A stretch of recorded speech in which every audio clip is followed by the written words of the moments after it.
This problem, a phone in the John, so taking a phone to the bathroom. In a survey conducted by the marketing agency 11 Mark, 241 of 1,000 adults 19 years of age or older confessed to bringing and using their cell phone every trip in the bathroom. Confessions included texting and answering phone calls. What is the sample in this study, and what is the population of interest? So when we look at this, what is the sample in the study? It's the 1,000 for the sample. It's the 1,000 adults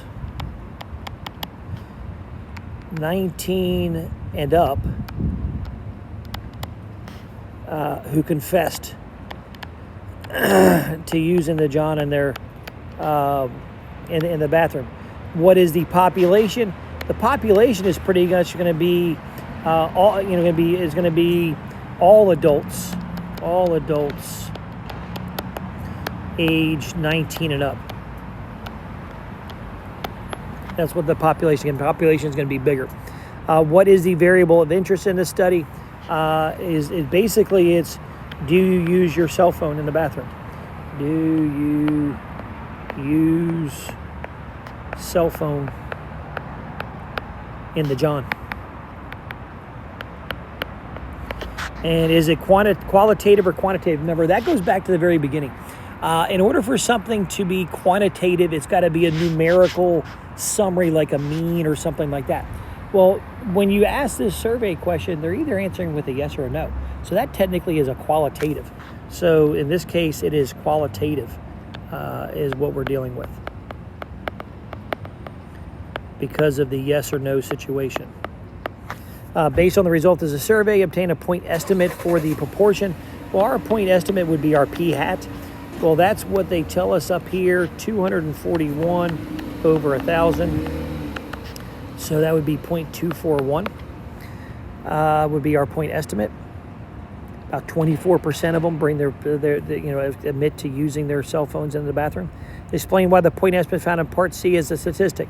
Well, a statistic is a value that represents a sample. So 0.241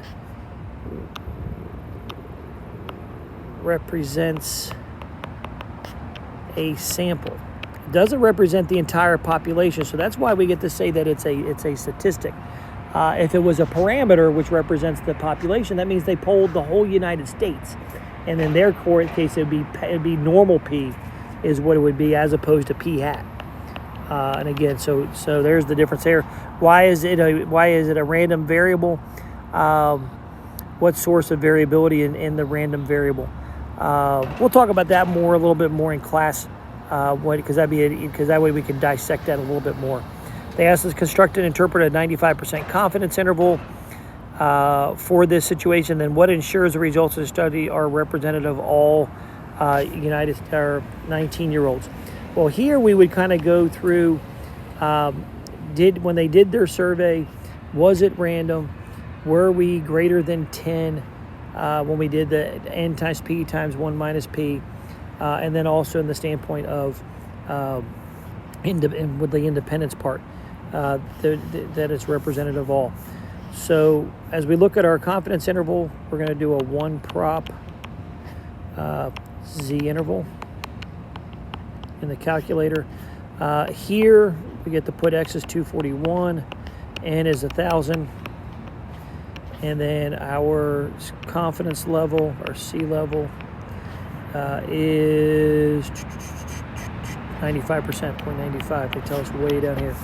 So stat option A,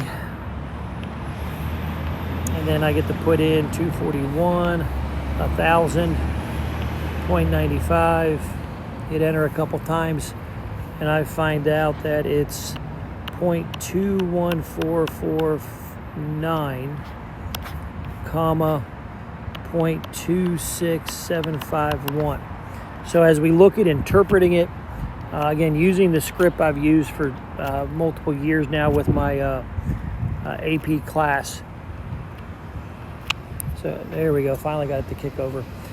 We would say our interpretation would be as follows. We are 95% confident. The interval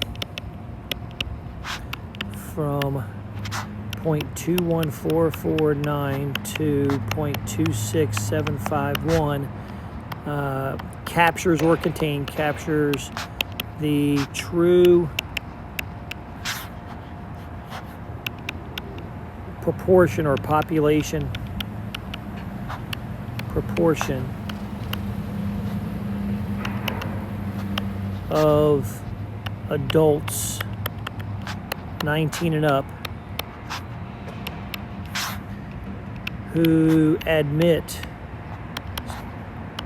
to using their cell phone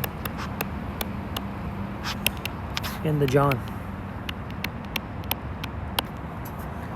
All right. And again, we'll talk about what ensures that result in class a little bit more than a representative all unit, just. So a lot of that part stems from the hitting the random, hitting the normal, hitting the independent clauses. That means that, hey, we ensure that that is a good interval that's going to capture the true proportion.